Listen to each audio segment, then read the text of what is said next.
जब राध्या बाल्टी का पानी रजनी जी पर फेंकी तो प्रथम हुआ। राध्या पर बहुत ही ज्यादा गुस्सा। तभी दादी को एक और मौका मिल जाता है। राध्या को डांटने का, खरी खोटी सुनाने का निहारिका भी खुश हो जाती है कि अब राध्या को सभी लोग डांटेंगे।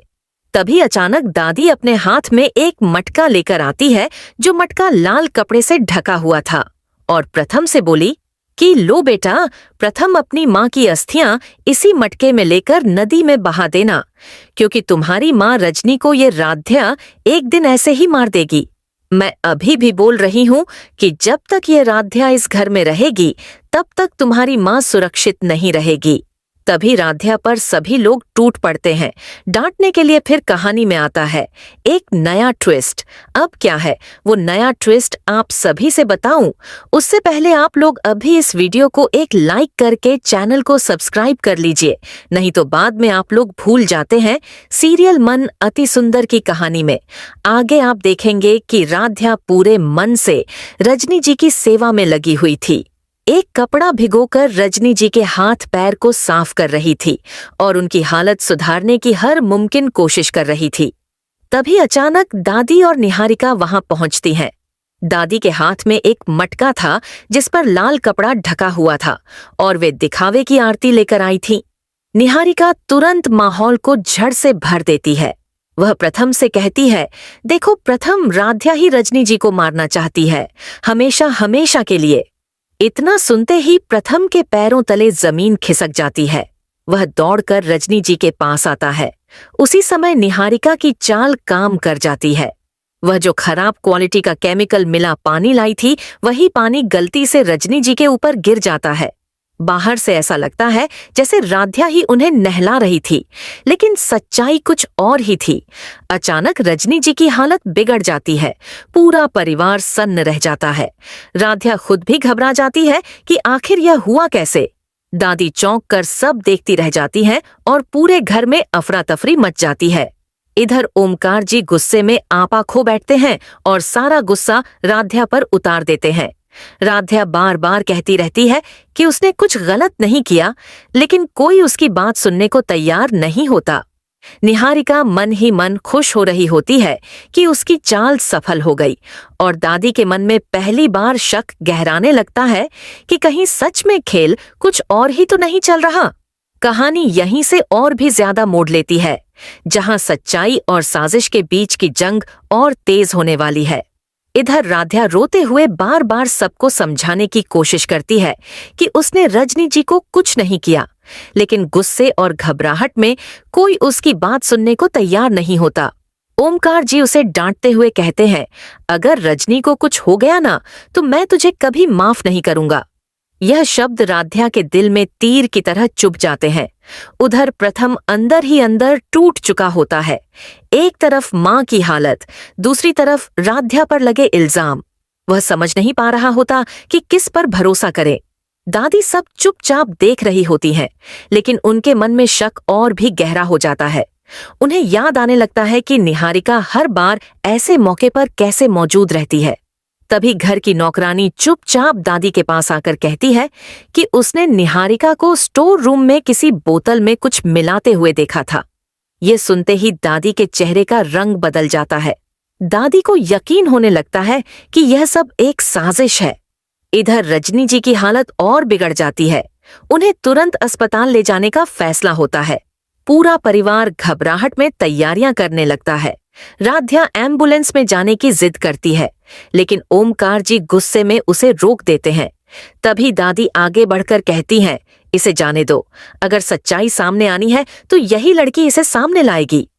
निहारिका यह सुनकर अंदर ही अंदर घबरा जाती है, क्योंकि उसे डर लगने लगता है कि अब उसकी साजिश ज्यादा देर छुपी नहीं रह पाएगी, और यहीं से कहानी एक नए मोड़ की तरफ बढ़ जाती है, जहां सच धीरे धीरे अंधेरे से बाहर आने वाला है।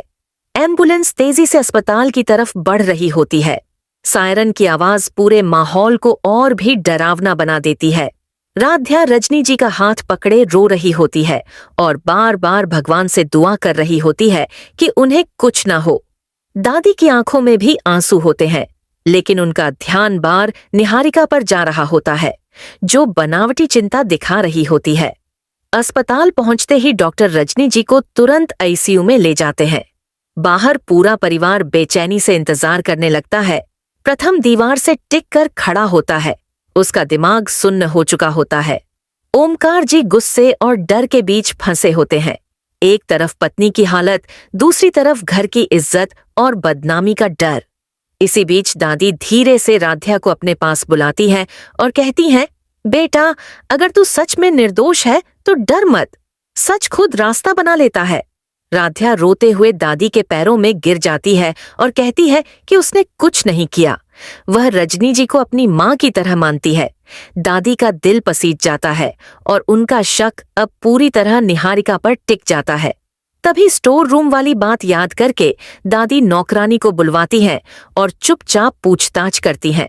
नौकरानी साफ साफ बता देती है कि निहारिका ने एक बोतल में केमिकल जैसा कुछ मिलाया था और उसे लाल कपड़े से ढके मटके में रखा था। ये सुनते ही दादी समझ जाती हैं कि पूरा खेल पहले से रचा गया था। उधर आईसीयू से डॉक्टर बाहर आते हैं और बताते हैं कि रजनी जी की हालत गंभीर है, लेकिन खतरे से बाहर है।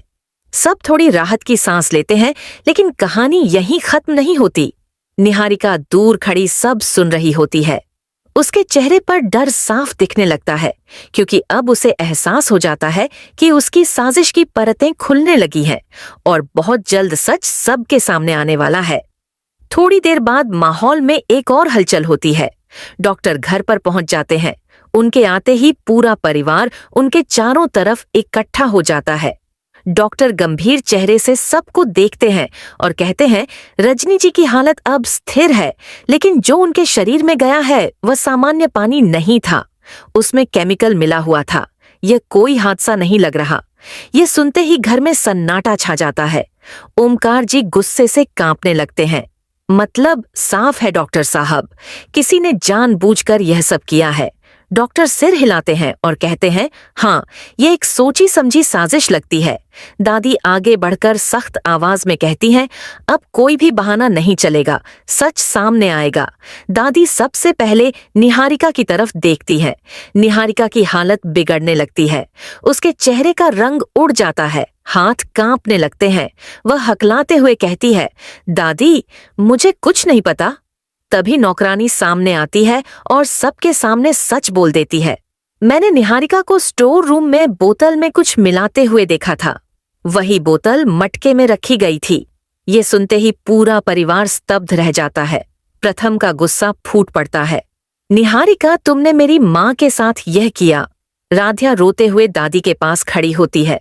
दादी उसका हाथ पकड़कर कहती है, बेटा, सच की जीत होती है, आज नहीं तो कल। खैर दोस्तों, अगर आप लोग भी राध्या और प्रथम को प्यार करते हैं तो इस वीडियो को एक लाइक करके चैनल को सब्सक्राइब कर लीजिए प्लीज।